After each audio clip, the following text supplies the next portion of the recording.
I'm Isabelle Monroe, 28, and 6 months ago I lost everything that mattered to me.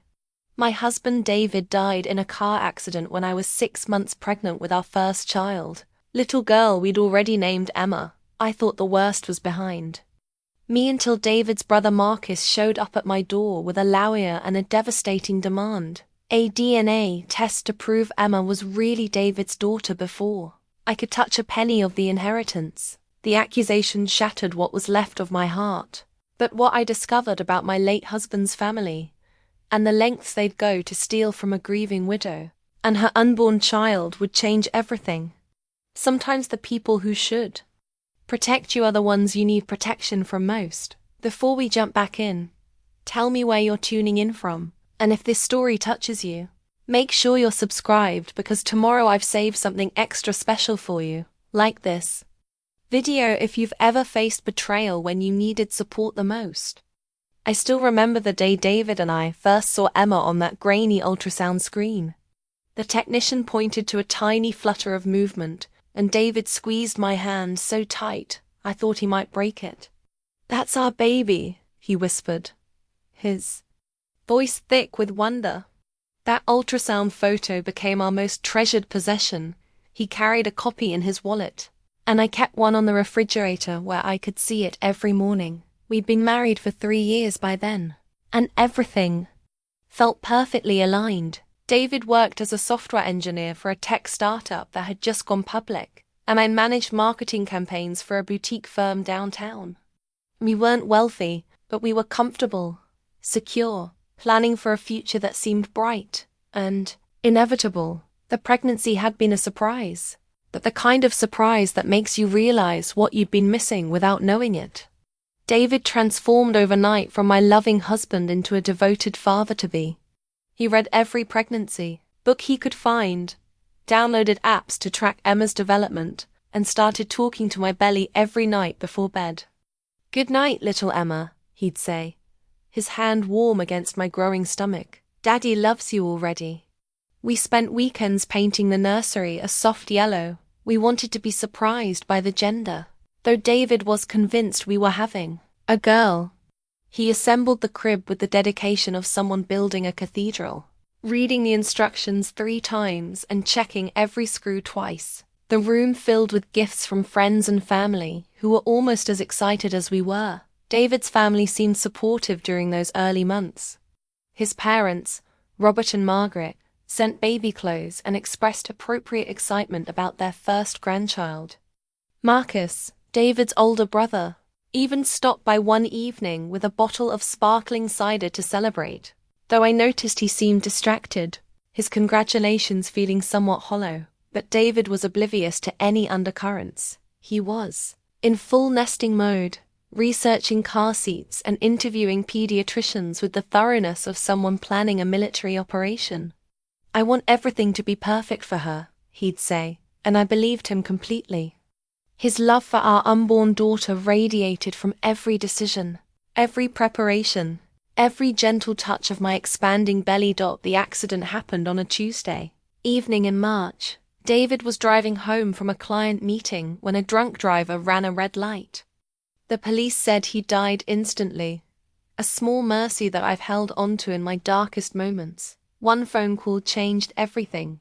One moment of someone else's terrible decision, and suddenly I was facing motherhood alone. At the funeral, I was 6 months pregnant and barely holding together. The weight of grief felt heavier than the weight of the baby growing inside me. Everyone kept saying how sorry they were, how David would have been such a wonderful father, how Emma would grow up knowing how much her daddy loved her.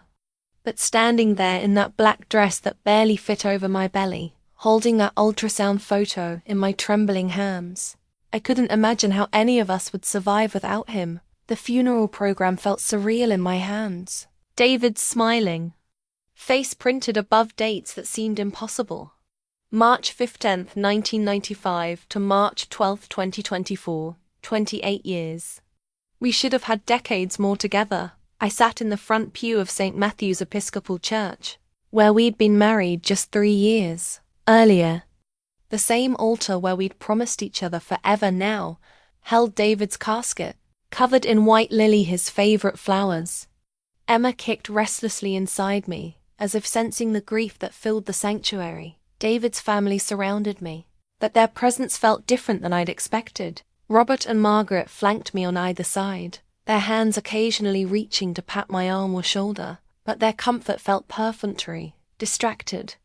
When people approached to offer condolences, I noticed the whispered conversations that stopped abruptly when I looked up. Marcus delivered the eulogy, speaking about David's childhood, his academic achievements, his promising career. But as he talked about David's bright future that was cut tragically short, his eyes kept drifting to my prominent belly with an expression I couldn't quite read. He mentioned our marriage briefly, almost as an afterthought, and didn't mention Emma at all. David had so much potential, Marcus concluded, his voice carrying a strange undertone. So many plans that will now never come to fruition. The words felt pointed, deliberate, though I couldn't understand why. After the service, during the reception at the family home, I overheard fragments of conversations that made my stomach clench. Margaret speaking quietly to her sister. The timing is just so convenient. A family friend asking Robert, "Are you sure about the baby?" And Marcus, standing by the kitchen window, telling someone on his phone, "We need to be careful about rushing into anything permanent."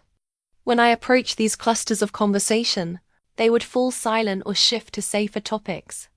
The weather, the beautiful flowers, how well the service had gone, but the damage was done. Seeds of doubt had been planted, not about Emma's paternity, but about my place in this family now that David was gone. The strangest moment came when David's grandmother pulled me aside. She was 92 and sharp as a blade, her weathered hands surprisingly strong as she gripped my wrist. "That baby you're carrying," she said, her voice barely above a whisper, "she's David's image already. I can feel it." She pressed something into my palm, a small silver locket that had belonged to David's great-grandmother. "For Emma," she said, "so she knows where she comes from."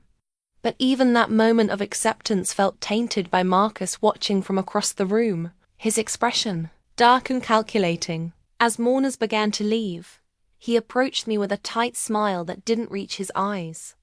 "Isabelle," he said, "we should talk soon, about the future, about what's best for everyone." His hand briefly touched my shoulder, but it felt more like a warning than comfort. "There are things David never told you. Important things." 2 weeks after the funeral, Marcus arrived at my door with a stranger in an expensive suit. I was still in my pajamas at 10 in the morning, struggling with the exhaustion that seemed to permeate every cell of my body. Emma had been particularly active the night before, keeping me awake with her restless movements. "Isabelle," Marcus said, his tone formal and cold. "This is Jackson Pierce, an attorney representing the Monroe Family Trust. We need to discuss some urgent matters regarding David's estate." I invited them in, my heart already racing, though I didn't understand why. Something about Marcus's demeanor, the way he avoided eye contact, the rigid set of his shoulders filled me with dread. Jackson Pierce opened his briefcase with practiced efficiency, withdrawing a thick manila folder.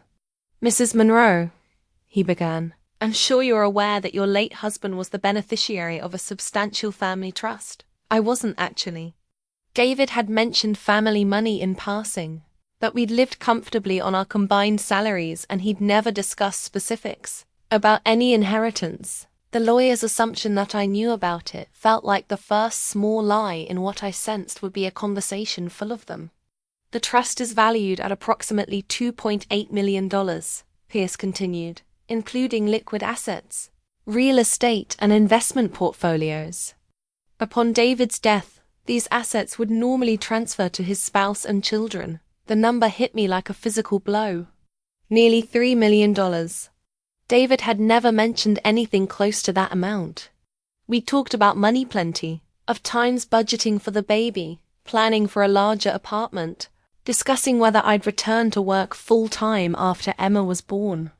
If he'd known about this inheritance, why had we worried about any of those things? "However," Pierce said, And that single word made my blood run cold. There are certain conditions that must be met before any transfer can occur. Marcus finally spoke, his voice carefully controlled. Isabelle, what Jackson is trying to say is that we need to verify paternity before releasing any funds related to Emma's inheritance rights. The words didn't compute at first. Verify paternity? I repeated, my hand instinctively moving to protect my belly. A DNA test, Pierce clarified, sliding a document across my coffee table. Given the timing of your pregnancy and certain questions that have arisen about the relationship timeline, the trust requires conclusive proof that the child is indeed David's biological offspring. The room started spinning. Questions? What? Questions? What timeline? My voice rose with each word, Emma responding to my distress with sharp kicks. Marcus had the decency to look uncomfortable, but his resolve didn't waver. Isabelle, I know this is difficult, but we have to protect family assets. The trust has very specific language about legitimate heirs. We just need to be absolutely certain. Certain of what? I demanded. That I didn't cheat on my husband. That I didn't get pregnant by someone else and conveniently lose my husband before the baby was born. The silence that followed confirmed my worst fears. That was exactly what they were suggesting. Pierce handed me the legal document with the detached professionalism of someone delivering routine paperwork. If you refuse the test, or if the results are inconclusive, the inheritance would revert to other family members. This is simply a precautionary measure to protect everyone's interests. As they prepared to leave, Marcus paused at the door. I'm sorry it has to be this way, Isabelle. But David would have wanted us to be thorough, to protect what he worked for. The door closed behind them, leaving me alone with a legal document that questioned everything I thought I knew about my marriage, my pregnancy, and my place in David's family. That evening, I found myself sitting on the floor of David's home office, surrounded by photo albums and documents I'd never bothered to examine before. If his family was going to question my integrity, I needed to understand exactly who I was dealing with. The photo albums told a story I'd only glimpsed in fragments during our marriage. Picture after picture showed the Monroe family's wealth vacation. Homes in the Hamptons, private school graduations, country club events. David as a child, always perfectly dressed, standing slightly apart from his brother Marcus, who commanded center stage in nearly every frame. Even as children, the dynamic was clear. Marcus was the golden child, the heir apparent, while David was the afterthought. In family portraits, Marcus stood confidently beside his father, while David lingered at the edges, his smile genuine but somehow smaller, less certain of his place. I found David's college yearbooks, his business school diploma, evidence of achievements that should have made any family proud. But in the family photos from those years, Marcus continued to dominate law school graduation, wedding to his first wife, the announcement of his business ventures. David's accomplishments seemed to occupy the margins of family attention. The financial documents painted an even starker picture. The Monroe family trust had been established by David's grandfather, a successful real estate developer who'd built a small empire of commercial properties. The trust was designed to pass wealth to each generation, with specific provisions for maintaining family control and preventing assets from being divided among too many heirs. But as I read deeper into the trust documents, a troubling pattern emerged. Marcus had been named as the primary trustee after his father's death, giving him significant control over distributions. He'd also been the main beneficiary for years, receiving regular distributions that had funded his lifestyle and business ventures. David's inclusion as a major beneficiary was relatively recent, added only after his marriage to me, and specifically structured around his potential children. Without Emma, or if Emma wasn't legally recognized as David's heir, those assets would revert to Marcus's control. The more I researched, the more I understood that this wasn't really about protecting family money. This was about Marcus protecting his access to money he'd been treating as his own for years. Found records of Marcus's business dealings, a series of failed ventures in real estate development, each one funded by advances against his inheritance, restaurant partnerships that collapsed, property investments that went bankrupt, a consulting firm that existed mainly on paper. Every failure had been cushioned by family money, and every bailout had been justified as a temporary setback. But the most damning discovery was tucked away in a folder of legal correspondence. Marcus had been attempting to modify the trust language for months before David's death, trying to limit distributions to verify bloodline heirs and strengthen his own position as trustee. David's death had been tragic and unexpected, but for Marcus it had also been perfectly timed. If he could eliminate Emma as a potential heir, the trust would essentially become his personal bank account indefinitely. I closed the photo albums feeling sick, not just from pregnancy hormones, but from the realization that David's family had never seen me as anything more than a threat to their financial security. The grief and suspicion I'd sensed at the funeral wasn't about losing David. It was about protecting money. My phone buzzed with a text from Marcus. Have you had a chance to review the documents? We're hoping to resolve this quickly for everyone's sake. For everyone's sake. As if questioning my integrity and threatening my daughter's inheritance was somehow for my benefit. I stared at the family photos scattered around me, David's gentle smile looking up from dozens of images, and felt a fierce protectiveness rise in my chest. They could question my motives all they wanted. But Emma was David's daughter, and I was going to prove it. The stress hit my body like a freight train. Within days of Marcus's visit, my blood pressure spiked to dangerous levels, and I found myself in Dr. Chen's office getting another lecture about the risks of prenatal stress.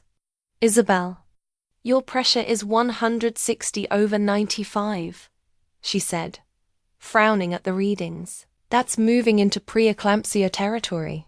We need to talk about what's causing this spike. She pulled up my chart on her tablet, scrolling through weeks of previously normal readings. 3 weeks ago you were textbook perfect. What's changed? I couldn't even begin to explain the legal nightmare that had consumed my life. How do you tell your doctor that your dead husband's family thinks you're a cheating gold digger? That they're demanding genetic proof of your unborn child's legitimacy? That you're facing the possibility of losing not just your husband, but your financial security and your daughter's inheritance? Family stress, I managed, which was perhaps the understatement of the century. Dr. Chen's expression softened. Isabelle, I know you're dealing with tremendous grief, but this level of stress could trigger premature labor. At 30 weeks, Emma needs more time to develop. I'm putting you on modified bed rest, and I want to see you twice weekly from now on. The medical records from that appointment became a stark documentation of how Marcus's accusations were literally threatening my daughter's life. High blood pressure, protein in my urine, severe headaches, and episodes of what Dr. Chen called stress-induced contractions. Emma's way of responding to the cortisol, flooding my system, but the physical symptoms were nothing compared to the social isolation that followed. Word of the inheritance dispute had somehow leaked into our social circle, and suddenly friends who'd rallied around me after David's death became awkward and distant. My colleague Jennifer, who'd organized meal trains and offered to help with baby preparations, started avoiding my calls. When I finally reached her, she was uncomfortably direct. Isabelle, people are talking about the timing of your pregnancy, about whether you and David were having problems. I don't know what to believe anymore. The timing of my pregnancy, as if Emma's conception was somehow suspicious rather than the natural result of a loving marriage. I wanted to scream that David had been there when I took the pregnancy test, that he'd been the one to suggest we start trying for a baby, that he'd cried with joy when we saw those 2 pink lines. Even worse was the financial pressure, mounting with every day the inheritance remained frozen. David's life insurance would cover basic expenses, but not the legal fees that were already accumulating. Jackson Pierce's firm charged $500 per hour, and Marcus seemed determined to drag this process out as long as possible. I found myself rationing groceries, turning down the thermostat to save on utilities, and cancelling the weekly housekeeper who'd been helping me maintain some semblance of normalcy. Every penny mattered now, and the irony wasn't lost on me. I was pinching pennies while fighting for access to nearly $3 million that should have been securing Emma's future. The worst nights were when Emma would kick frantically, responding to my elevated heart rate and stress hormones. I'd lie in bed at 2 a.m., one hand on my belly, trying to calm both of us down, while my mind raced through worst-case scenarios. What if Marcus found some way to manipulate the DNA test? What if the legal fees consumed David's life insurance? What if I ended up raising Emma in poverty, while Marcus lived off money that should have been hers? During one particularly bad episode, I ended up in the emergency room with what I thought might be premature labor. The contractions were coming every few minutes, sharp and insistent, while Emma thrashed inside me like she was trying to escape the chaos. The ER doctor, a kind woman about my age, hooked me up to monitors and gave me medication to stop the contractions. "Your baby's heart rate shows significant stress," she explained, pointing to the erratic spikes on the screen. "This level of maternal anxiety can trigger premature labor. Is there something specific causing you this much distress?" I stared at the hospital bracelet they put on my wrist. Isabelle Monroe. DOB December 15, 1995. Emergency contact. None. The absence of David's name in that field hit me like a physical blow. I was alone in this fight, and my stress was putting Emma at risk. "I'm being forced to prove my daughter's paternity to access her inheritance," I told the doctor. "My husband died in a car accident, and his family thinks I'm lying about the baby being his." The doctor's expression shifted from professional concern to genuine anger. "That's unconscionable. The stress you're under could seriously complicate your pregnancy. Have you considered getting legal help beyond whatever representation you currently have?" As I lay in that hospital bed, watching Emma's heartbeat gradually stabilize on the monitor, something fundamental shifted inside me. I'd been reacting to Marcus's attacks, letting him set the terms of this battle. But my daughter's life was literally on the line now, and reactive wasn't good enough anymore. It was time to go on the offensive. Against my lawyer's advice, I hired a private investigator the day after my emergency room visit. Rebecca Santos, the attorney David's life insurance company had referred me to, thought it was a waste of money I couldn't afford. "Let me handle the legal aspects," she'd said. "Fighting fire with fire will only escalate this situation." But escalation felt necessary now. Marcus had drawn first blood by questioning Emma's legitimacy, and I needed to understand exactly what I was fighting against. If he was going to make this about character and motives, then his character and motives needed to be examined just as closely. Sarah Chen, no relation to my obstetrician, came highly recommended by a friend who'd used her services during a messy divorce. Sarah was in her 40s, sharp-eyed and direct, with the kind of quiet competence that suggested she'd seen every variation of human deception and greed. "Tell me about Marcus Monroe," she said during our first meeting, her notebook open and pen ready. "Everything you know, everything you've observed, every instinct you've had about him." I started with the obvious: his behavior at the funeral, the calculated timing of the legal challenge, his history of financial dependence on family money. But as I talked, other details emerged. How Marcus had always seemed slightly resentful of David's marriage, making subtle comments about David settling down too young or limiting his options. How he'd asked pointed questions about our relationship timeline during family gatherings. How he'd shown unusual interest in our financial situation, asking about our salaries and expenses in ways that seemed intrusive. "There's something else," I added, remembering a conversation from the previous Christmas. Marcus asked David if we were planning to have children soon. When David said we were trying, Marcus made this comment about how expensive kids are, and how people should make sure they can afford them before bringing them into the world. At the time I thought he was just being practical, but now it feels more calculated. Sarah took extensive notes, occasionally asking clarifying questions about dates and specifics. After an hour, she closed her notebook and looked at me seriously. "Mrs. Monroe, based on what you've told me, this sounds less like a good faith concern about paternity and more like a strategic move to control family assets. Let me do some digging and see what Marcus Monroe's financial situation actually looks like." The preliminary report arrived 5 days later, and it was even worse than I'd suspected.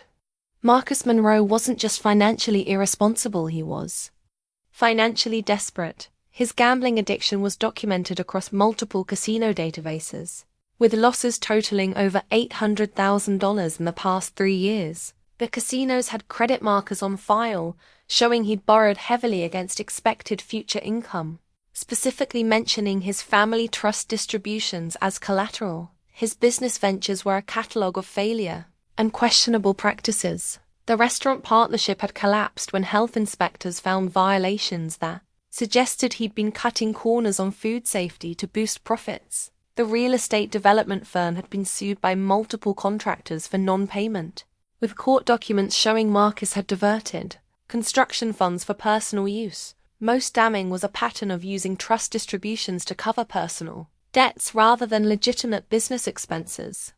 Bank records showed large withdrawals followed immediately by payments to casinos, loan sharks, and creditors.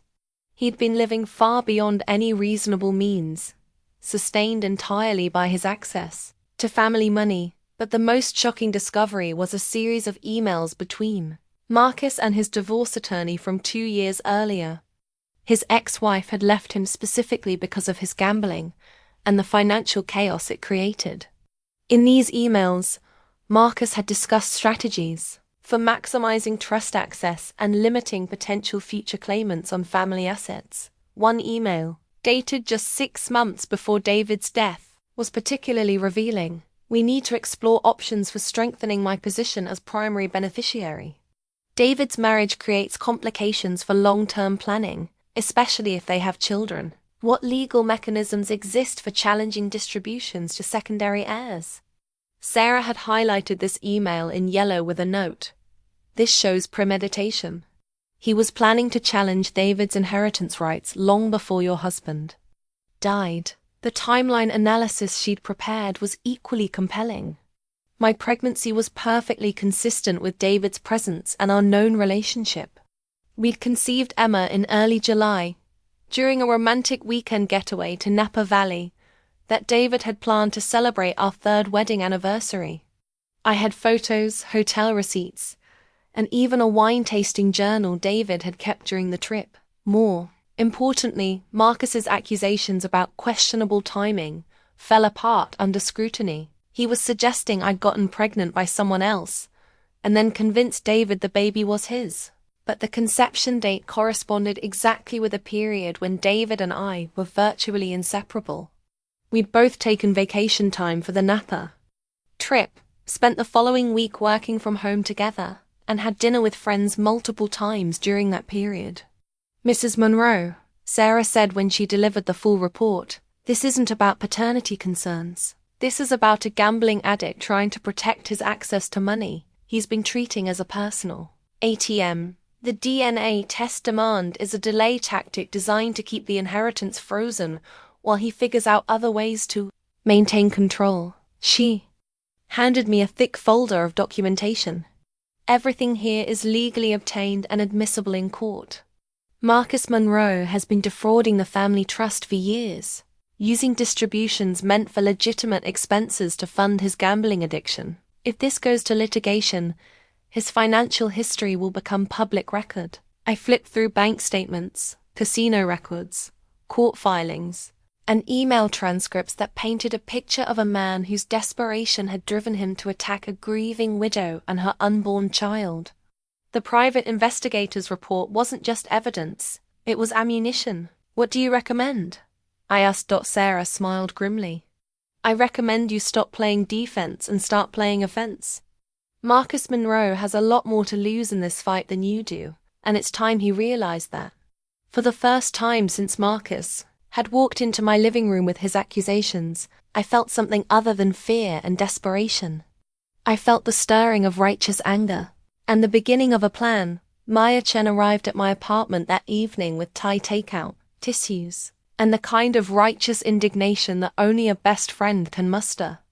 She'd been my college roommate, my maid of honor, and the first person I'd called when I got the positive pregnancy test.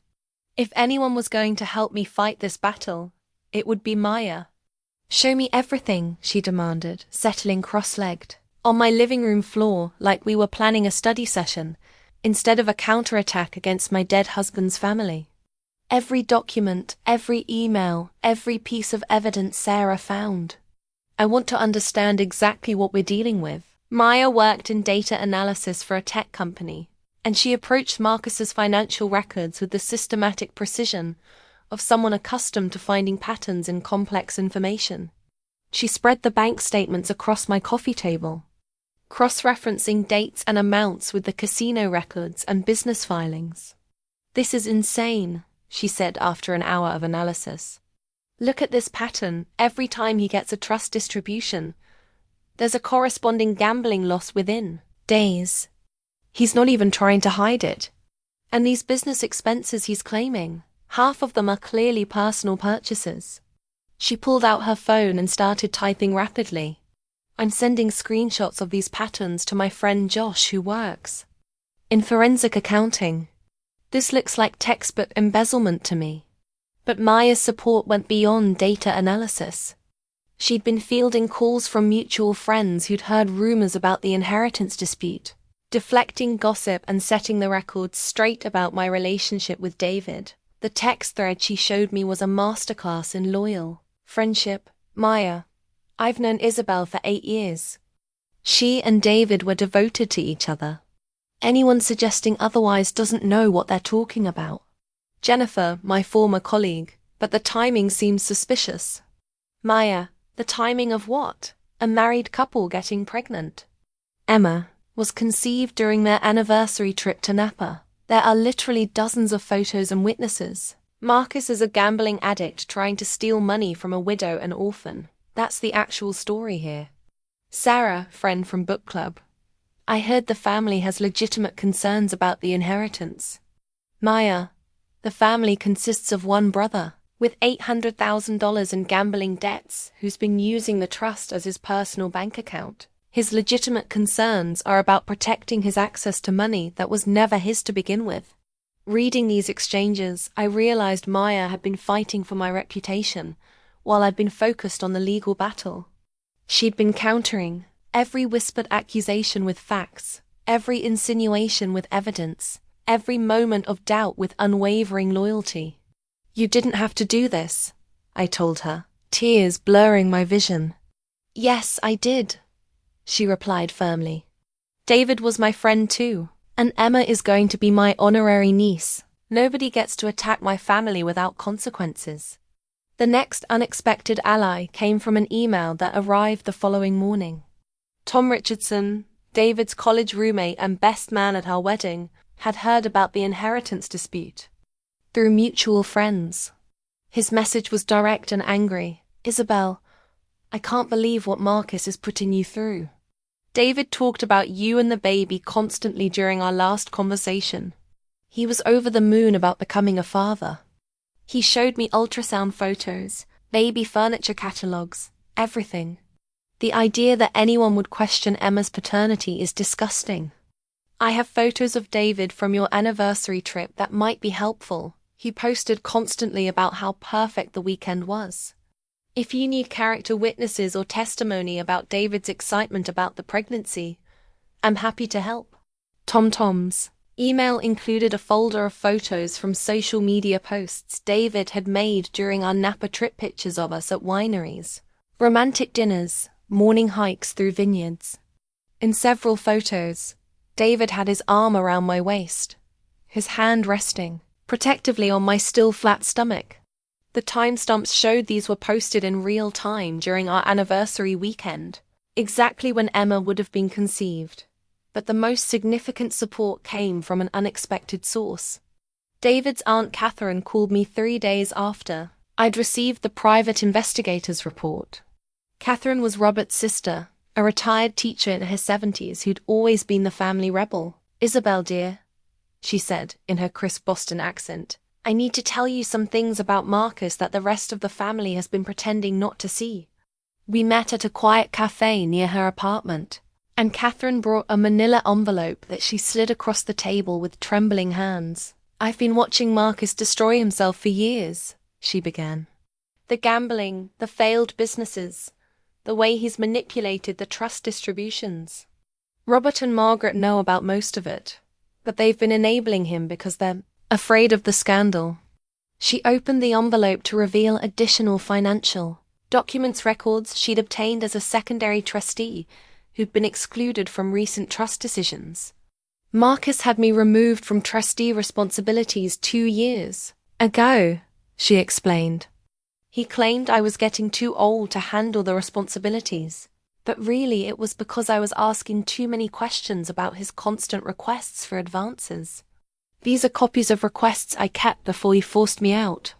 The documents showed a pattern of increasingly desperate attempts to access trust funds, requests for business development opportunities that were clearly personal expenses, emergency loans for temporary cash flow issues that were never repaid, modifications to trust language that would give Marcus more control and flexibility over distributions. "Catherine," I said carefully, "why are you showing me this?" Her eyes flashed with anger. "Because David was the best of all of us, and that baby you're carrying is his legacy. Marcus is trying to steal from his own niece, and I won't stand for it." She reached across the table and took my hand. "I have money of my own, Isabelle. Not trust money, my own retirement savings and investments. If you need help with legal fees or anything else, I want to contribute. And if this goes to court, I'll testify about everything I've witnessed over the years." As I drove home that evening, I realized something had fundamentally shifted. I was no longer fighting this battle alone. Maya was handling the social aspects, Tom was providing character testimony, and Catherine was offering both financial support and insider knowledge of family dynamics. Marcus had made a critical miscalculation. He'd assumed that grief and isolation would make me an easy target, that I'd be too overwhelmed to mount an effective defense. But in attacking me, he'd activated a network of people who loved David and cared about Emma's future. The text thread with Maya that night captured the transformation. "Isabelle, I think we might actually win this." "Maya, of course we're going to win. Marcus is fighting against love and truth with lies and greed. The outcome was never really in doubt. Isabelle, thank you for everything." "Maya, thank me after we've secured Emma's inheritance and watched Marcus face consequences for what he's done." This is just the beginning. She was right. This was just the beginning, and now I had an army. Rebecca Santos reviewed the private investigator's report with the focused intensity of a surgeon examining X-rays. Her law office, tucked into a converted brownstone in downtown Portland, felt like a war room as we spread documents across her conference table, bank statements, casino records, email transcripts, and Catherine's trustee files, creating a comprehensive picture of Marcus's financial desperation. "This changes everything," Rebecca said, leaning back in her chair after an hour of analysis. "We're no longer defending against a paternity challenge. We're looking at potential criminal fraud, trust mismanagement, and what appears to be a systematic attempt to manipulate inheritance laws for personal benefit." She pulled out a legal pad and began sketching the outline of our counter-strategy. "Here's what we're going to do. First, we're going to file a motion challenging the inheritance freeze itself. The original demand for DNA testing was procedurally flawed. They can't unilaterally freeze assets based on unsubstantiated accusations. Second, we're going to request a full forensic audit of all trust distributions to Marcus over the past 5 years. Rebecca's pen moved quickly across the page as she outlined each component of our legal offensive. Third, and this is where it gets interesting, we're going to file a counterclaim alleging that Marcus has been defrauding the trust and that his paternity challenge is motivated by financial desperation rather than legitimate concern. The motion she crafted over the following week was a masterpiece of legal precision and righteous anger. The document methodically dismantled every aspect of Marcus's position while building an overwhelming case for his true motivations. The defendant Marcus Monroe's demand for paternity testing appears to be motivated not by legitimate concerns about bloodline verification, but by his desperate need to maintain access to trust funds that he has been systematically misusing for personal gambling debts and failed business ventures, the motion read. The timing of this challenge, coming immediately after the death of the primary beneficiary and coinciding with the defendant's mounting financial obligations, suggests a calculated attempt to manipulate inheritance laws for personal benefit. Rebecca had discovered several procedural errors in Jackson Pierce's original filing that undermined the entire legal foundation of Marcus's challenge. The trust language he was citing to justify the DNA demand had been modified without proper approval from all trustees. Catherine's removal from trustee responsibilities had violated the trust's governance structure. Most importantly, the inheritance freeze had been implemented without the required court order. Pierce made amateur mistakes, Rebecca explained as she prepared our counterfiling. He assumed this would be a simple intimidation tactic that wouldn't face serious legal challenge. But he violated due process requirements and exceeded his authority in freezing the assets. The forensic audit request was particularly devastating because it would force Marcus to account for every dollar he'd received from the trust over the past 5 years. Rebecca had consulted with Maya's forensic accountant friend, who'd identified specific transactions that appeared to violate trust guidelines. "Look at this pattern," Rebecca said, pointing to a series of highlighted entries in the bank records. Marcus received a $50,000 distribution in January 2023 for business development. Within 72 hours, $45,000 was deposited into his personal gambling account at Crown Casino. That's not business development, that's embezzlement. The pattern repeated dozens of times across multiple years. Trust distributions for emergency business expenses immediately converted to gambling losses. Investment opportunities that turned out to be personal debt payments. Temporary loans that were never repaid or even properly documented. But the most powerful element of our counter-motion was the evidence of premeditation. The email exchanges Sarah had uncovered showed that Marcus had been planning to challenge David's inheritance rights months before the accident. This wasn't a reaction to suspicious circumstances. It was a long-term strategy to consolidate trust control. "Mrs. Monroe," Rebecca said as she finalized the document, "this motion is going to do more than defend your rights. It's going to expose Marcus's entire scheme and potentially result in criminal charges. Are you prepared for that level of escalation?"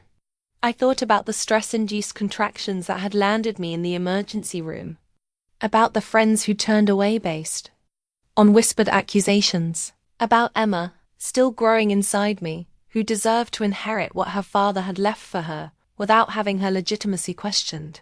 "I'm prepared," I said. "Marcus started this fight by attacking my integrity and my daughter's future.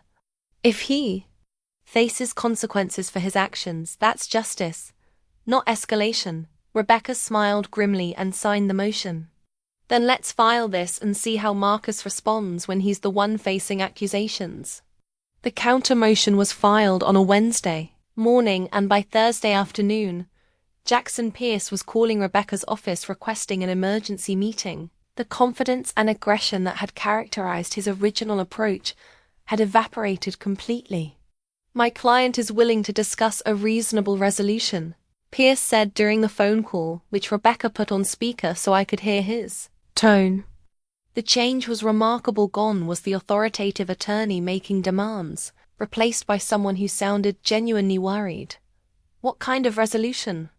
Rebecca asked coolly.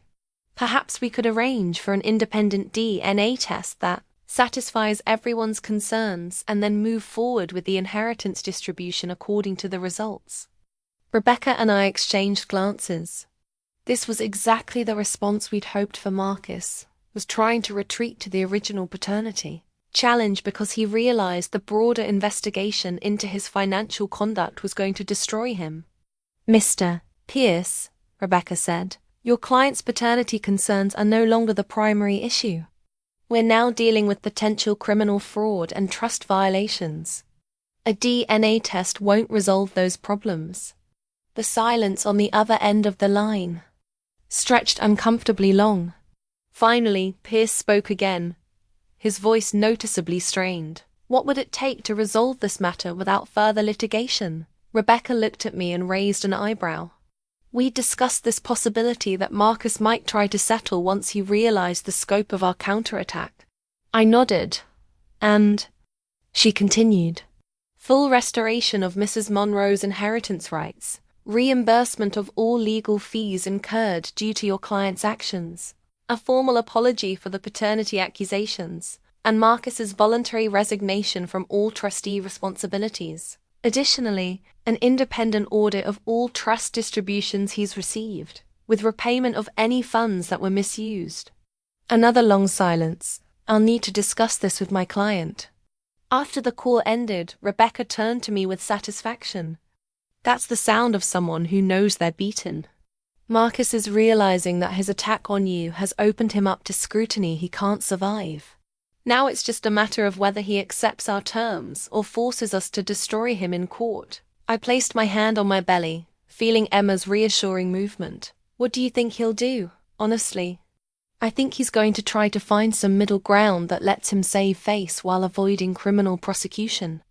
But we're not giving him that option. He made this personal when he attacked a grieving widow and her unborn child. Now he gets to face the consequences of that decision." The legal counter-motion had transformed me from defendant to prosecutor, from victim to pursuer of justice. Marcus had wanted a fight about legitimacy and worthiness. Instead, he was getting a reckoning about his own criminal behavior. For the first time since this nightmare began, I was looking forward to his next move. The stress of legal warfare finally caught up with me on a rainy Tuesday evening in November. I was 32 weeks pregnant, reviewing Rebecca's latest motion drafts when the contractions started sharp, insistent pains that came every few minutes and refused to ease. Emma had been restless all day, her movements more aggressive than usual, as if she was responding to the tension that had become my constant companion. But these contractions felt different, more urgent, accompanied by a tightness in my chest that made it hard to breathe. Maya found me doubled over in my kitchen, timing contractions with the stopwatch app on my phone. "Hospital," she said immediately, grabbing my overnight bag and helping me to her car. No arguments, no, let's wait and see. We're going now.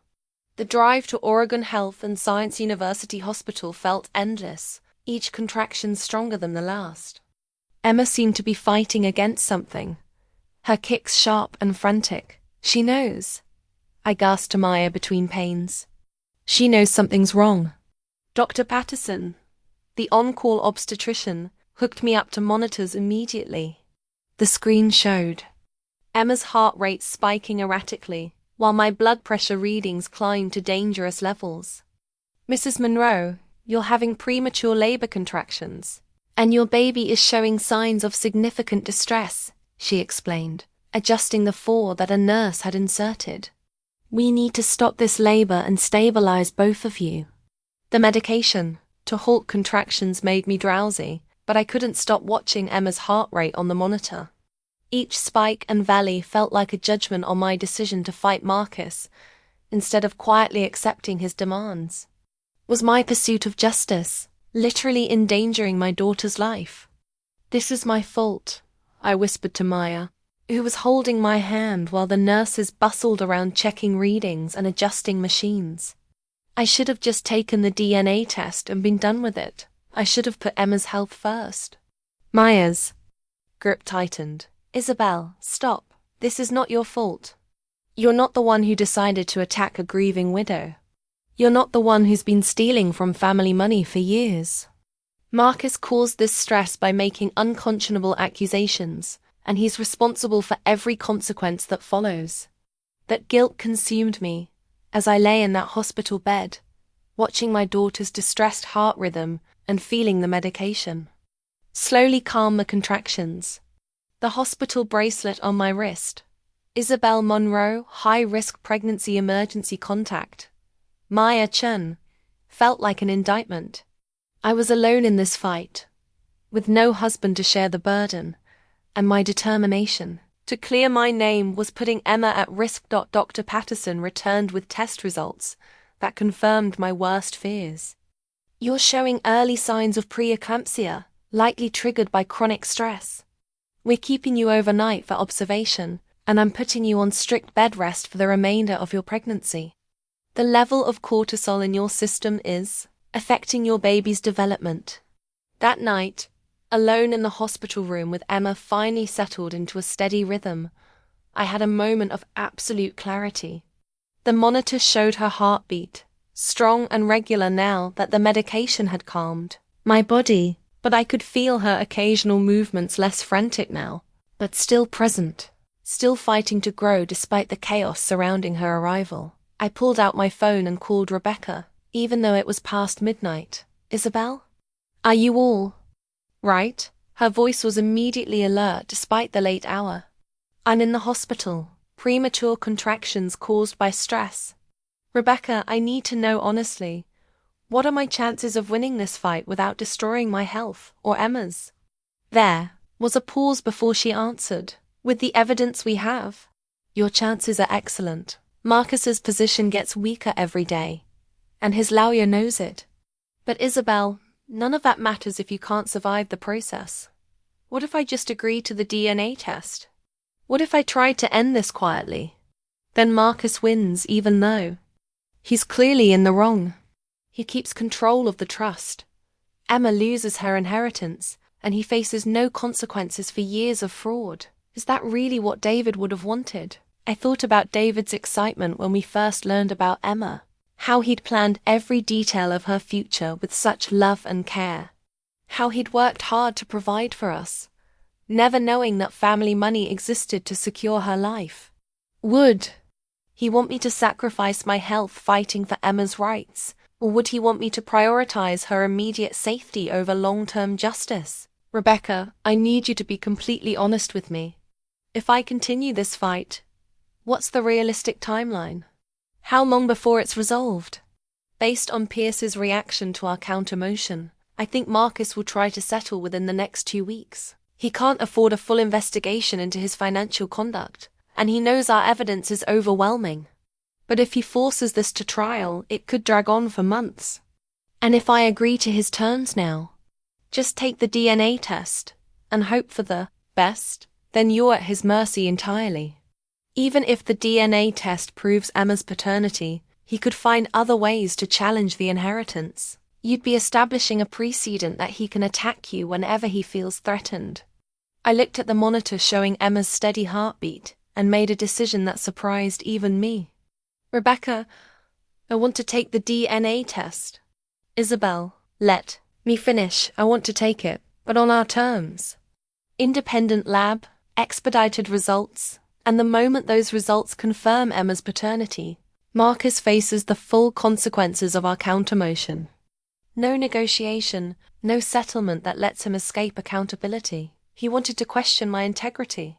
Fine, but when that test proves Emma is David's daughter, he answers for every crime he's committed and every dollar he's stolen. Rebecca was quiet for a moment. That's actually brilliant. It removes his last possible defense while keeping all of our legal advantages. We take away his ability to claim he had legitimate concerns, and we force him to face the fraud allegations without any cover. Exactly. And it ends this quickly, before the stress affects Emma any more than it already has. I'll draft the motion tomorrow. Voluntary DNA test with expedited results, followed by immediate resolution of all outstanding issues. Isabelle, I think you just found the perfect way to end this. As I hung up the phone, Emma kicked gently, not the frantic movements of distress, but the purposeful stretches of a baby settling in for continued growth. I placed both hands on my belly and spoke to her for the first time since this nightmare began. Emma, your daddy loved you before you were even born, and he left everything He had to make sure you'd be safe and secure.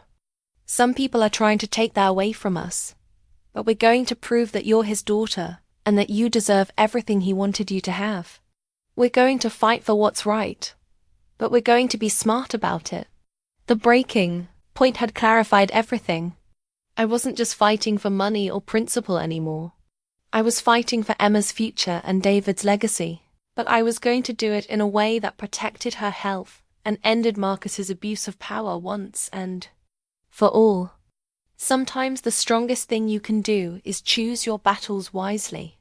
And sometimes the best way to win a war is to give your enemy exactly what they asked for and let them face the consequences. The morning after my hospital stay, I spread David's financial planning documents across my bed like a treasure map. Released from the emergency room with strict orders for bed rest, I finally had the time to examine every detail of the life David had been building for us. What I found broke my heart and strengthened my resolve in equal measure. David had been meticulous in his planning, creating multiple layers of financial security for Emma and me. His life insurance policy was substantial enough to cover basic living expenses for years. He'd opened a $529 education savings account the day we confirmed my pregnancy, already contributing monthly amounts that would have grown into a full college fund by the time Emma turned 18. But the most touching discovery was a letter tucked inside his investment portfolio folder, written in David's careful handwriting and dated just 2 weeks before the accident. For Emma, my beautiful daughter who I haven't met yet but already love more than life itself. Your mother and I have worked hard to make sure you'll have every opportunity in life. The inheritance from our family is meant to be the foundation of your security, not just money, but the freedom to pursue your dreams without fear. I hope by the time you read this, you'll understand that every decision we made was motivated by love for you. Love, Daddy. Tears blurred my vision as I read his words, but they also crystallized my determination. David had been thinking about Emma's future in ways that went far beyond basic provision. He'd been building a legacy of opportunity and security, and Marcus was trying to steal that from her, based on lies and greed. Maya arrived with coffee and pastries, settling into the chair beside my bed like a general planning a campaign. Rebecca called this morning. Pierce agreed to the voluntary DNA test with expedited results. They want to use a lab that Marcus chooses, but Rebecca countered with an independent facility that neither side controls. What's the timeline? I asked, grateful for Maya's ability to manage details while I was stuck in bed. DNA collection this Friday, results by the following Wednesday. Rebecca is drafting an agreement that makes the test results binding if Emma is proven to be David's daughter. Marcus immediately faces the full fraud investigation with no opportunity to settle or negotiate. Maya pulled out her laptop and opened a spreadsheet she'd been working on. I've been coordinating with Tom and Catherine to make sure we have all our evidence organized and ready. Tom is flying in from Seattle next week to provide testimony about David's excitement regarding the pregnancy. Catherine has agreed to be deposed about Marcus's financial misconduct over the years. The coordination between my support team was remarkable. While I'd been focused on the legal mechanics, they'd been building a comprehensive case that went far beyond simple paternity verification. Tom had collected social media posts, photos, and messages that documented David's joy about becoming a father. Catherine had retrieved additional financial records that showed the pattern of Marcus's trust, abuse going back even further than we'd initially discovered. There's something else, Maya said, her expression growing serious. Catherine told me something yesterday that she hasn't shared with Rebecca yet. Apparently, Marcus has been trying to borrow money from other family members over the past month. He approached David's cousins in California, claiming he needed bridge financing for a business opportunity. They turned him down, but it shows how desperate he's becoming. This information painted an even clearer picture of Marcus's motivations. He wasn't just trying to protect theoretical future access to trust funds. He was facing immediate financial crisis and needed money now. The DNA test challenge had been a desperate attempt to freeze assets until he could find another source of funds. Maya, I need you to help me with something, I said, an idea forming as I processed this new information. I want to document everything David was planning for Emma's future. Not just the financial aspects, but the emotional preparation, the dreams he had for her. If this goes to court, I want the judge to understand that we're not just fighting about money, we're fighting about a father's love for his daughter. Over the next several hours, Maya helped me organize David's plans into a comprehensive narrative. The 529 education account showed his commitment to Emma's academic future. The investment portfolios reflected his careful planning for long-term financial security. The letter he'd written demonstrated his emotional investment in being her father. But beyond the financial planning, we found evidence of David's emotional preparation for fatherhood that was even more powerful. Text messages to friends about baby furniture shopping. Emails to his boss requesting paternity leave.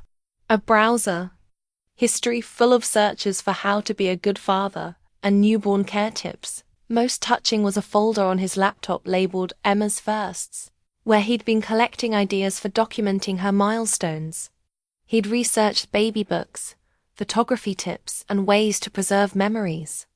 There were notes about wanting to take her camping when she was old enough, plans for teaching her to ride a bike, dreams about walking her down the aisle someday. Isabelle, Maya said softly, scrolling through David's notes. This man was utterly devoted to being Emma's father. Anyone who suggests he wasn't her biological parent is essentially calling him a fool who was completely deceived about his own marriage and family. It's not just an attack on you, it's an attack on his intelligence and character. The realization shifted my perspective on the entire conflict. Marcus wasn't just questioning my fidelity, he was implying that David had been a naive fool who'd been completely manipulated about the most important relationship in his life. The accusation was insulting to David's memory in ways I hadn't fully considered. We need to make sure Rebecca understands this angle, I said. This isn't just about proving Emma's paternity, it's about defending David's honor and protecting the legacy he was building for his daughter. Maya nodded, making notes on her laptop. I'll call Rebecca this afternoon and make sure she incorporates this into her strategy.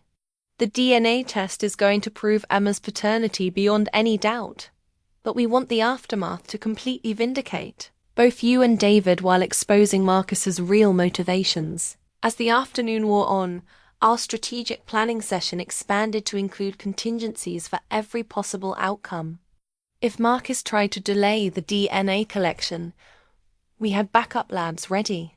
If he attempted to challenge the test methodology, we had expert witnesses prepared to testify about the accuracy and reliability of genetic testing. If he tried to claim the results were somehow corrupted or manipulated, we had independent chain of custody documentation that would make such accusations impossible. But most importantly, we prepared for the moment when the DNA results confirmed what we already knew, that Emma was unquestionably David's daughter. At that point, Marcus would have no defense against the fraud allegations, no justification for his accusations, and no way to avoid the consequences of his years of financial misconduct. You know what I realized today? I said to Maya as evening settled outside my bedroom window. Marcus made a fundamental miscalculation. He assumed that grief would make me weak and isolated. He thought attacking a pregnant widow would be easy because I wouldn't have the energy or resources to fight back effectively. Maya smiled. Instead, he activated an entire network of people who love David and are determined to protect Emma's future. He's not just fighting you, he's fighting all of us. And we have truth on our side. Exactly. And in 1 week, when that DNA test proves Emma is David's daughter, he's going to face consequences he never imagined possible. I placed my hands on my belly, feeling Emma's gentle movements as she settled into her evening routine. Your daddy planned everything so carefully, sweet girl. He wanted you to have every advantage, every opportunity, every bit of security he could provide. And we're going to make sure you get exactly what he intended for you. The strategic planning was complete. Now we just had to execute it perfectly. Sarah Chen's final investigative report, arrived the day before the DNA test, and it was even more damning than I'd expected. She'd spent 2 weeks following paper trails and financial connections that revealed the full scope of Marcus's desperate situation. "Mrs. Monroe," she said during our phone call, "what I've uncovered goes beyond gambling addiction and trust fund abuse. Marcus Monroe is facing potential bankruptcy, and he's made promises to creditors using inheritance money that isn't legally his to promise."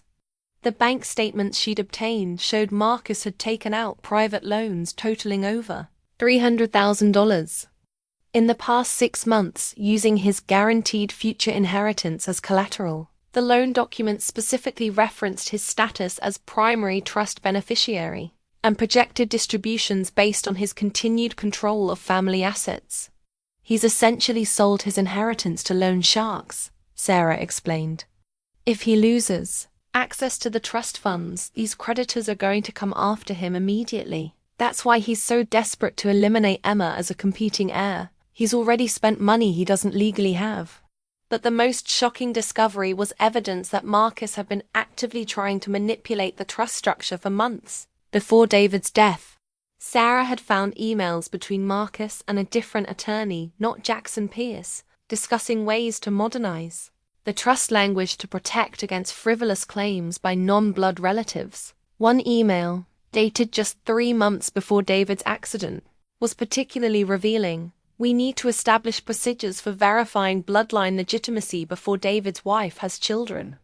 Once there are grandchildren in the picture, modifying the trust becomes much more complicated legally. He was planning this attack on your family before Emma was even born," Sarah said. "This wasn't a reaction to suspicious circumstances. It was premeditated fraud designed to eliminate future competition for trust funds." The timeline Sarah had constructed was devastating to Marcus's credibility. His gambling losses had accelerated dramatically in the months leading up to David's death, reaching over $50,000 per month by February. His business ventures had been failing one after another, leaving him with mounting debts and no legitimate income sources. Most damning was the discovery that Marcus had been in contact with a loan shark operation, known for using violence to collect debts. Phone records showed multiple calls to numbers associated with Pacific Northwest Financial Recovery, a company that had been investigated by federal authorities for using intimidation tactics against debtors. "Mrs. Monroe, I need to be clear about something," Sarah said, her voice carrying a note of concern. "These people Marcus owes money to are not traditional creditors. If he can't pay them back, there could be physical danger involved. His desperation to access trust funds isn't just about maintaining his lifestyle, it's about his personal safety." This revelation added a new dimension to the conflict that I hadn't considered. Marcus wasn't just greedy, he was terrified. His attacks on Emma's legitimacy weren't calculated business moves, but the desperate actions of someone facing genuine threats to his well-being. "Does this change our legal strategy?" I asked. "Not directly, but it explains why he's been so aggressive, and why he's unlikely to back down even when our evidence proves his accusations are false. He can't afford to lose this fight, which makes him more dangerous, but also more likely to make mistakes." Sarah's investigation had also uncovered evidence that Marcus had been attempting to access trust funds through forged documentation. Bank records showed he'd tried to submit withdrawal requests using letterhead that appeared to be from the trust's legal firm, but with subtle differences that suggested the documents had been created independently. "Forgery is a federal crime," Sarah noted. "If we can prove he created fake legal documents to access trust funds, he's looking at serious prison time in addition to financial penalties."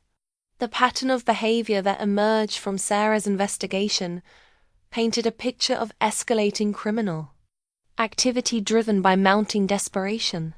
Marcus had started with simple overspending of legitimate trust distributions, progressed to using trust money for unauthorized personal expenses, then moved to taking unofficial loans that were never repaid, and finally resorted to attempting document fraud to access additional funds. Each step was more serious than the last, Sarah explained. But each step was also necessary, because the previous level of theft wasn't sufficient to cover his mounting debts.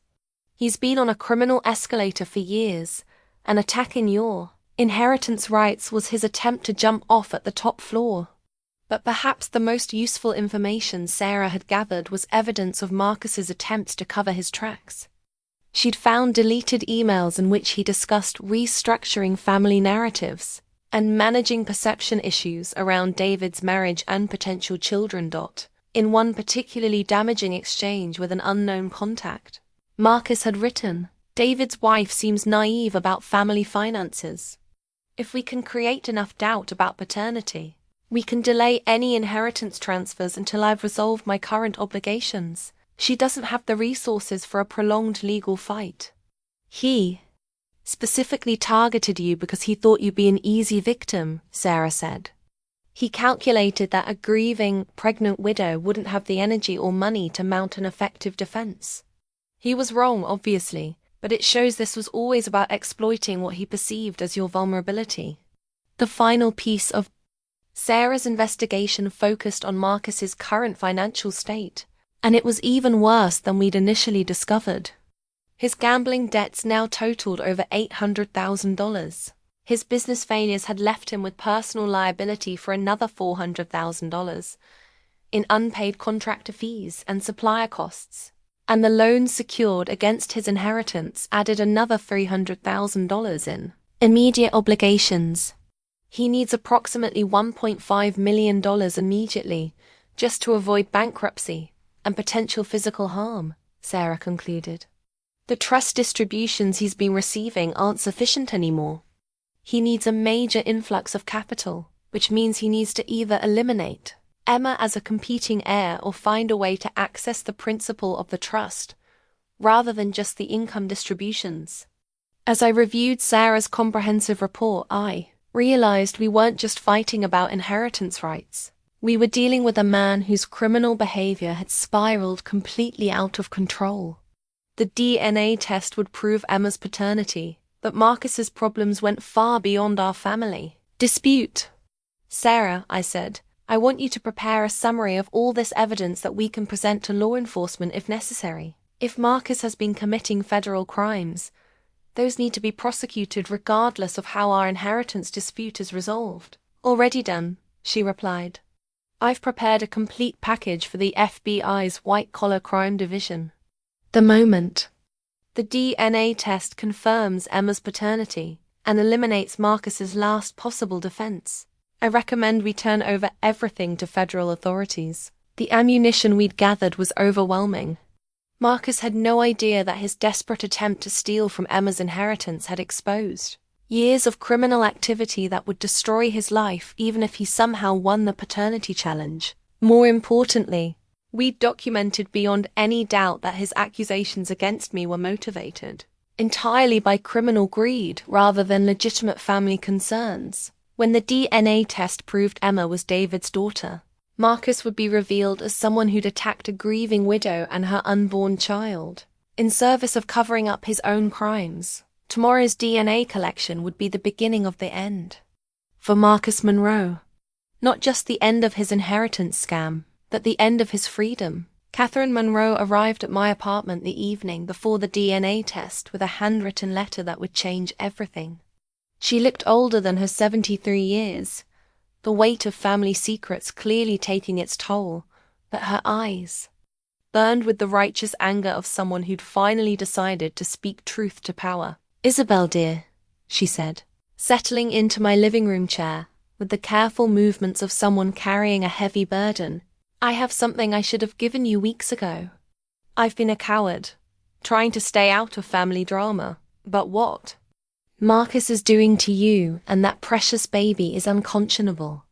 The letter was written on Catherine's personal stationery in her elegant script, dated 3 days after David's funeral. As I read it, my hands began to shake. "To whoever may need this information in the future, I am writing this account while the events are fresh in my memory, in case Marcus's behavior requires legal intervention."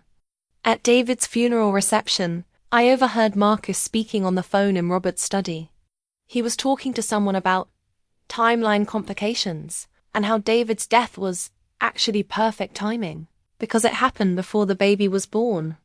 He specifically said that questioning paternity would be easier than challenging the inheritance after a grandchild was legally established. I was horrified by his callousness, but assumed it was grief talking. Now I realize it was calculation. Marcus has been planning to attack David's family from the moment David died. Catherine Monroe, March 18, 2024. Catherine, I whispered, why didn't you tell me about this sooner? Her eyes filled with tears, because I was afraid, and I'm ashamed of that fear. Marcus has been the family bully for so long that we've all learned to look the other way, rather than confront him. But watching what he's putting you through, seeing how he's willing to traumatize a pregnant widow to protect his access to money that was never really his, I can't stay silent anymore. She reached into her purse and withdrew a thick manila envelope. There's more. I've been Margaret's sister for 45 years, and I've watched Marcus manipulate this family since he was a teenager. I kept records of things that worried me, thinking someday they might be important. The envelope contained years of documentation that painted a disturbing picture of Marcus's relationship with family money and power. Letters he'd written too, his parents requesting loans that were never repaid. Copies of trust distribution requests that Catherine had questioned during her tenure as co-trustee. Photos from family gatherings that showed Marcus's increasingly desperate behavior around financial discussions. But the most damaging evidence was a series of recorded phone conversations that Catherine had preserved on an old cassette player. I started recording our trustee meetings after Marcus began excluding me from decisions, she explained. I wanted to protect myself legally, but I never imagined they'd become evidence of criminal behavior. The recordings were devastating. In one conversation from 2 years ago, Marcus could be heard discussing ways to limit David's potential claims on trust assets. In another, he talked about modifying trust language to require enhanced verification procedures for inheritance by non-direct descendants. Most shocking was a recording from just 1 month before David's death, where Marcus discussed his mounting debts with someone who was clearly not a family member. The trust situation is going to resolve itself one way or another. David doesn't even know what he's entitled to, and his wife certainly doesn't. If something happens to change the family structure, we'll have opportunities to restructure things more favorably. Catherine, I said, my voice barely steady, this sounds like he was planning something even before David died. I don't think he caused the accident, she said quickly. Marcus is many things, but he's not a murderer. But I do think he saw David's death as an opportunity to solve his financial problems, and he was prepared to exploit it immediately. The recordings also captured Marcus discussing his gambling addiction with what sounded like creditors or loan sharks. In several conversations, he promised specific amounts of money by certain dates, always referencing his family trust access as guarantee of payment. He's been selling promises of inheritance money for years, Catherine explained, using the trust as collateral for loans and gambling debts, assuming he'd always be able to access enough funds to cover his obligations. David's marriage and potential children threaten that assumption, so he's been planning to eliminate those threats since David got married. But perhaps most importantly for our legal case, Catherine had evidence that Marcus had been lying to his own attorney about the circumstances surrounding the DNA test demand. In recorded conversations with Jackson Pierce, Marcus had claimed that multiple family members had expressed concerns about the pregnancy timeline, and that the DNA test was a unanimous family decision. That's completely false, Catherine said firmly. No one except Marcus has ever questioned Emma's paternity. Robert and Margaret have concerns about inheritance structure, but they've never doubted that she's David's daughter. Marcus has been lying to his own lawyer about family consensus to make his position seem more legitimate. The cassette recordings would be devastating in court because they captured Marcus in unguarded moments, revealing his true motivations and dishonest tactics. Unlike written documents that could be claimed as taken out of context, these conversations showed the calculated nature of his attacks on our family. Catherine, I need to ask you something difficult, I said. Are you prepared to testify about all of this in court? To go on record against your own nephew?" Her chin lifted with determination that reminded me of David's quiet strength. "Isabelle, that man has been stealing from this family for years while hiding behind bloodline privilege and family loyalty. He's willing to traumatize a pregnant widow and attack the legitimacy of his own niece to cover up his crimes. Family loyalty has limits, and Marcus crossed those limits the moment he walked into your home with those accusations." She reached across and took my hand. "More importantly, Emma is David's daughter, which makes her family too. My loyalty is to her future and David's memory, not to Marcus's criminal schemes." Catherine's decision to come forward with evidence represented a seismic shift in family dynamics. Marcus had counted on family members staying silent or neutral, allowing him to control the narrative about inheritance disputes and paternity concerns. But Catherine's testimony would expose his lies to his own attorney and demonstrate that his accusations had no family support. "There's one more thing," Catherine said, pulling out a final document. "I've been in contact with my own attorney about removing Marcus from all trustee responsibilities based on his financial misconduct. Even if he somehow survived your legal challenge, he'd still face removal proceedings based on his violation of fiduciary duties." The document was a formal complaint filed with the probate court, requesting Marcus's immediate removal as trustee based on evidence of self-dealing, unauthorized distributions, and conflicts of interest. Catherine had coordinated with her attorney to file it the day after our DNA results were scheduled to be released. "So regardless of how the paternity question is resolved," I said, understanding the implications, "Marcus loses control of the trust." "Exactly. His lies and financial crimes have caught up with him. The DNA test will prove Emma's legitimacy, but Marcus's days as trustee are over either way." As Catherine prepared to leave, she turned back with one final observation. "Isabelle, you should know that David talked about you and Emma constantly during our last conversation. He was so excited about becoming a father, so proud of the family you were building together. Anyone who suggests he wasn't Emma's father is insulting his intelligence and character, in addition to attacking you." After she left, I sat holding the letter and listening to portions of the recorded conversations, feeling the weight of years of family dysfunction finally coming to light. Marcus hadn't just attacked me, he'd been manipulating and exploiting his entire family for decades. Tomorrow's DNA test would prove Emma's paternity beyond doubt. But Catherine's evidence would prove something equally important. Marcus's accusations had been motivated entirely by criminal greed, not legitimate family concerns. The ally who emerged wasn't someone I'd expected, but she was exactly what we needed to ensure. Marcus faced consequences for every crime he'd committed against our family. The DNA collection appointment was scheduled for 10 a.m. at Pacific Northwest Genetics, an independent laboratory that neither side controlled. I arrived with Maya and Rebecca, carrying the unopened DNA test kit that had become a symbol of everything wrong with Marcus's accusations. The kit itself was simple sterile swabs, collection tubes, and chain of custody forms that would document every step of the process. But its significance was enormous. This small package would either vindicate Emma's legitimacy or validate Marcus's accusations, determining not just her inheritance rights, but my reputation and David's memory. Marcus arrived with Jackson Pierce, and I was struck by how much he deteriorated since our last meeting.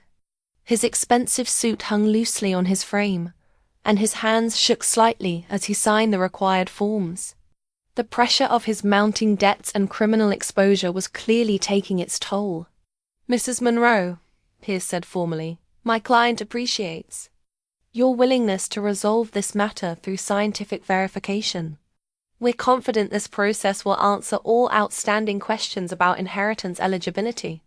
Rebecca responded with cool professionalism. "Mr. Pierce, we're equally confident that the results will demonstrate the frivolous nature of your client's accusations and support our counterclaims regarding his motivations."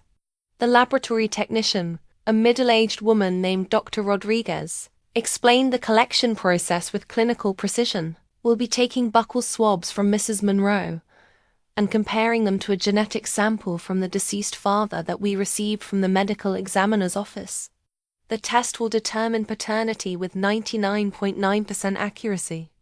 The actual collection took less than 5 minutes. Dr. Rodriguez swabbed the inside of my cheek while Marcus and his attorney watched, then sealed the samples in tamper-evident containers. Each container was labeled, photographed, and signed by all parties present. Results will be available Wednesday morning, Dr. Rodriguez explained as she completed the chain of custody documentation. We'll email certified reports to all attorneys, simultaneously at 9 a.m. As we prepared to leave, Marcus approached me with what appeared to be genuine discomfort. Isabelle, I hope you understand this isn't personal. I just need to be certain about family financial obligations. The audacity of his statement characterizing his criminal fraud scheme as responsible financial planning momentarily left me speechless. This man had attacked my integrity, threatened my daughter's inheritance, and caused medical complications that endangered Emma's life, all to cover up his own theft and gambling addiction. Marcus, I said quietly, this stopped being about family financial obligations the moment you accused me of adultery and fraud. Now it's about justice and consequences. His facade of reasonable concern cracked slightly. Isabelle, you don't understand the pressure I'm under. There are people who expect certain financial outcomes, and I can't control what happens if those expectations aren't met. You mean the loan sharks you owe money to? The creditors you've been lying to about your inheritance rights? That pressure is the result of your own criminal behavior, and it doesn't justify attacking my family. Pierce quickly intervened, clearly uncomfortable with Marcus's admission of external pressure. Mrs. Monroe, my client is simply trying to explain his position. We should let the test results speak for themselves. As we walked to our cars, Maya squeezed my hand. How are you feeling about all this? Confident, I said. And I meant it. Emma is David's daughter, and the test is going to prove it beyond any doubt. But more importantly, we've documented Marcus's real motivations so thoroughly that his accusations are going to destroy his credibility completely. Rebecca had spent the morning finalizing our post-result strategy. The moment those test results confirm Emma's paternity, she explained, we're filing for immediate resolution of all inheritance issues, plus damages for emotional distress, plus referral of Marcus's financial crimes to federal authorities. He's going to face consequences he never imagined possible. The 3 days waiting for results felt endless, but they also gave us time to prepare for every possible scenario. Tom flew in from Seattle and provided a detailed deposition about David's excitement regarding the pregnancy, including specific conversations about Emma's due date, planned parenting arrangements, and David's emotional investment in becoming a father. Catherine coordinated with her attorney to ensure Marcus's removal as trustee would proceed immediately after the DNA results validated our position. The probate court had already reviewed her evidence of financial misconduct and was prepared to act quickly once the paternity question was resolved. Most importantly, Sarah Chan had prepared a comprehensive package for federal law enforcement that documented Marcus's pattern of fraud, forgery, and criminal misuse of trust funds. The DNA results would eliminate his last possible defense and clear the way for criminal prosecution. But beyond the legal preparations, the waiting period gave me time to process the emotional significance of what was happening. The DNA test wasn't just about proving Emma's legitimacy, it was about defending David's honor and protecting the legacy he'd intended for his daughter. David had never doubted Emma's paternity because he'd never doubted our marriage or my faithfulness. Marcus's accusations weren't just attacks on me. They were implications that David had been a naive fool, who'd been completely deceived about the most important relationship in his life. You know what bothers me most about this whole situation? I said to Maya during one of our evening conversations. Marcus is essentially arguing that David was too stupid to know whether his own wife was faithful, too oblivious to notice if I was having an affair, too gullible to question suspicious timing around the pregnancy. He's not just attacking my character, he's insulting David's intelligence and judgment. Maya nodded thoughtfully. And when the test proves Emma is David's daughter, it's going to demonstrate that David's trust in you was completely justified. His judgment was perfect. His love was well placed. And his excitement about becoming Emma's father was based on absolute truth. As Wednesday morning approached, I felt a sense of calm that had been absent since this nightmare began. The DNA test would end all questions about Emma's legitimacy, but it would also expose Marcus's accusations as the desperate lies of a criminal, trying to cover up years of theft and fraud. The unopened test kit had represented doubt and suspicion when Marcus first demanded genetic verification. But now it represented something entirely different, the final piece of evidence that would prove Emma's right to inherit everything David had intended for her, while simultaneously destroying the man who tried to steal her birthright. Wednesday morning couldn't come fast enough. The deposition took place in Rebecca's conference room on Tuesday morning, one day before the DNA results were scheduled to arrive. Marcus sat across from me, flanked by Jackson Pierce and a court reporter, forced to answer questions under oath about his motivations and actions. Rebecca had structured the deposition brilliantly, starting with seemingly innocent questions about family history and trust structure, before gradually exposing the contradictions and lies that undermined Marcus's entire position. "Mr. Monroe," Rebecca began, "can you explain your role as trustee of the Monroe Family Trust?" "I manage distributions and ensure trust assets are used according to the established guidelines," Marcus answered carefully, clearly coached by his attorney. "And what are those guidelines regarding inheritance by grandchildren?" "The trust provides for distributions to legitimate bloodline descendants of the original grantor." Rebecca nodded and pulled out a copy of the actual trust document. "I'm showing you Exhibit A, the trust agreement as amended in 2018. Can you point me to the language requiring DNA verification for grandchildren?" Marcus studied the document with growing discomfort. "Well, it doesn't specifically mention DNA testing, but the requirement for legitimate descendants implies..." "Mr. Monroe, does the trust document require any form of genetic testing to establish legitimacy?" "Not explicitly, no." "Has the trust ever required DNA testing for any previous beneficiary?" "Not that I'm aware of." Rebecca's questions systematically demolished every justification Marcus had offered for demanding the DNA test. The trust document contained no language requiring genetic verification. No previous family member had been subjected to such testing. The family concerns he'd claimed as motivation were unsupported by any evidence of actual family discussions. "Mr. Monroe, you testified that multiple family members expressed concerns about the pregnancy timeline. Can you name these family members?" Pierce objected, but Marcus had already opened his mouth to answer before realizing the trap. "Well, there were general discussions about the implications of..." "Can you name a single family member, other than yourself, who questioned Emma's paternity?" The silence stretched uncomfortably long. "Not specifically, but the general sentiment. Yes or no?" "Mr. Monroe, can you name one family member who expressed doubt about Emma being David's daughter?" "No." Rebecca moved to financial matters, and Marcus's discomfort became palpable. "Mr. Monroe, what is your current annual income from sources other than the trust?" "I object to the relevance," Pierce interjected. "Your Honor," Rebecca addressed the court reporter, "this goes directly to the witness's motivations for challenging inheritance rights." Under pressure, Marcus admitted he had no significant income outside trust distributions.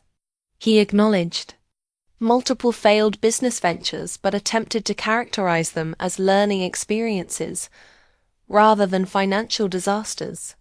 "Mr. Monroe, have you incurred gambling debts in the past 5 years?" Pierce's objection was sustained, but the question had served its purpose, establishing that Marcus's financial situation was relevant to his motivations. Rebecca then introduced exhibits that Marcus clearly hadn't expected us to possess.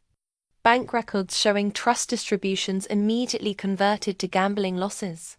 Business documents revealing failed ventures funded by family money. Loan agreements using future inheritance as collateral. I'm showing you Exhibit K, a loan agreement you signed 6 months ago. Did you use your status as trust beneficiary to secure this $150,000 loan? Marcus studied the document with growing panic.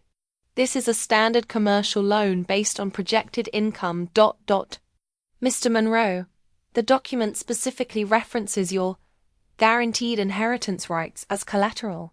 Did you represent to the lender that you had guaranteed access to trust funds? The language was drafted by their attorneys. Did you or did you not tell the lender that you were the primary trust beneficiary with guaranteed inheritance rights? The trust structure is complicated. Yes or no, Mr. Monroe? Yes, but Rebecca continued relentlessly, introducing evidence of Marcus's attempts to modify trust language, his discussions of timeline complications related to David's marriage, and his pattern of financial desperation escalating in the months before David's death. The most devastating moment came when Rebecca played portions of Catherine's recordings. Marcus's voice filled the conference room, discussing ways to limit David's potential claims and describing David's death as perfect timing for resolving inheritance complications. Mr. Monroe, is that your voice discussing your brother's death as perfect timing? Marcus looked physically ill. That's taken completely out of context. I was grieving and not thinking clearly. When exactly did you first question Emma's paternity, Mr. Monroe? After David died, when I realized the inheritance implications. So you didn't question her paternity while David was alive? Well, no, but did you ever express any concerns to David about his wife's fidelity? That wouldn't have been appropriate. So you believed Emma was David's daughter while he was alive, but began questioning her paternity only after his death created inheritance opportunities for you. The contradiction was devastating. Marcus had essentially admitted that his paternity concerns were motivated by inheritance implications rather than genuine family worries. Rebecca's final line of questioning focused on Marcus's treatment of me during the inheritance dispute. Mr. Monroe, did you consider the impact of your accusations on Mrs. Monroe's pregnancy? I thought it was important to resolve these questions quickly. Were you aware that stress during pregnancy can cause medical complications? I'm not a doctor. Were you informed that Mrs. Monroe was hospitalized due to stress-related pregnancy complications caused by your accusations? Marcus's silence spoke volumes. Mr. Monroe, do you understand that your accusations essentially implied that Mrs. Monroe committed adultery and fraud? I never used those words. But that's what questioning paternity means, isn't it? That she had sexual relations with someone other than her husband, and then lied about the baby's father. I suppose, technically. And you made these accusations against a grieving widow who was 6 months pregnant with your brother's child. Pierce objected again, but the damage was done. Marcus had been forced to acknowledge the cruelty and baselessness of his accusations, while revealing his true financial motivations. As the deposition concluded, Marcus looked defeated and trapped. Every question had exposed another lie, another contradiction, another example of his criminal behavior or callous treatment of family members. Mr. Monroe, Rebecca said in closing, are you prepared to publicly acknowledge that your DNA test demand was motivated by your financial desperation rather than legitimate family concerns? I can't answer that. Because the truthful answer would be yes. Pierce terminated the deposition at that point, but the transcript would become devastating evidence of Marcus's lies, contradictions and admitted motivations, combined with the financial records and recorded conversations. It painted a comprehensive picture of someone who'd attacked his brother's family to cover up his own crimes. As we left the conference room, Rebecca turned to me with satisfaction. Isabelle, that deposition just destroyed any remaining credibility Marcus might have had. When the DNA results confirm Emma's paternity tomorrow, his position will collapse completely. Marcus had been forced to reveal the truth under oath. His accusations were motivated by greed, supported by no evidence, contradicted by his own previous beliefs, and devastating to a grieving pregnant woman. The deposition transcript would ensure that his destruction was complete and public. Tomorrow's DNA results would provide the final vindication. But today's testimony had already proven that Marcus Monroe was exactly what we'd always known him to be: a liar, a fraud, and a man willing to attack his own family to protect his criminal schemes. The email from Pacific Northwest Genetics arrived at exactly 9 a.m. on Wednesday morning. I was sitting in Rebecca's office with Maya, all of you staring at our phones, waiting for the notification that would change everything. "It's here," Rebecca said quietly, opening the encrypted message on her laptop. Maya reached for my hand as Rebecca clicked on the PDF attachment. The official DNA report was unambiguous. Paternity test results, case number PNW 202412447. Mother: Isabelle Monroe. Alleged father: David Robert Monroe. Deceased: child, Emma Monroe. In utero. Conclusion: based on genetic analysis of 23 chromosomal markers, the probability that David Robert Monroe is the biological father of the tested child is 99.97%. This result provides strong scientific evidence of paternity. * Maya squeezed my hand. "Isabelle, it's over. Emma is officially, scientifically, legally David's daughter." Rebecca was already on the phone with Jackson Pierce. "Mr. Pierce, I assume you've received the DNA results. We need to discuss immediate resolution of all outstanding inheritance issues." Pierce's defeat was evident in his tone. "Yes, we've received the results. My client acknowledges the findings and is prepared to discuss resolution terms." "There are no terms to discuss," Rebecca replied firmly. "The DNA results have eliminated your client's last possible defense, Mrs. Monroe's inheritance. Rights are now unquestionable, and Marcus faces the full consequences of our fraud allegations." Within hours, Pierce was calling back offering desperate settlement terms, but Rebecca wasn't accepting a quiet retreat. "Mr. Pierce, your client's problems extend far beyond inheritance disputes. The DNA results prove his accusations were entirely false, which means his motivations were purely criminal." Catherine called that evening with an update. "Robert and Margaret are devastated not about Emma. They never doubted she was David's daughter. They're devastated that Marcus put the family through this horror show based on lies. The DNA report had accomplished something beyond our legal victory. It had exposed Marcus's character so completely that even his own parents were turning against him. The 99.97% probability wasn't just a statistic. It was scientific proof that love, trust, and family bonds had triumphed over greed, lies, and criminal desperation. The federal courthouse in downtown Portland had never felt more like a temple of justice than it did on the morning Marcus Monroe faced the consequences of his crimes. 6 weeks after the DNA results vindicated Emma's legitimacy, Marcus stood before Judge Patricia Hendricks to receive his sentence. The court judgment represented complete vindication of everything we'd fought for. Special Agent Jennifer Walsh from the FBI had built an airtight case. "Mr. Monroe systematically defrauded the Monroe family trust for over 5 years, she testified. He diverted approximately $1.2 million to fund gambling addictions and failed business ventures. His attack on Mrs. Monroe's inheritance rights was a desperate attempt to maintain access to funds he'd been stealing." The criminal trial revealed the full scope of Marcus's betrayal. Bank records showed forged trust distribution requests. Email evidence demonstrated lies to creditors about inheritance rights. Catherine's recordings captured Marcus discussing plans to eliminate David's family as inheritance competitors. "Your Honor," Assistant U.S. Attorney David Park said, "the defendant attacked a grieving widow and her unborn child to cover up his crimes. He accused Mrs. Monroe of adultery and fraud, caused medical complications that endangered her pregnancy, and attempted to disinherit his own niece.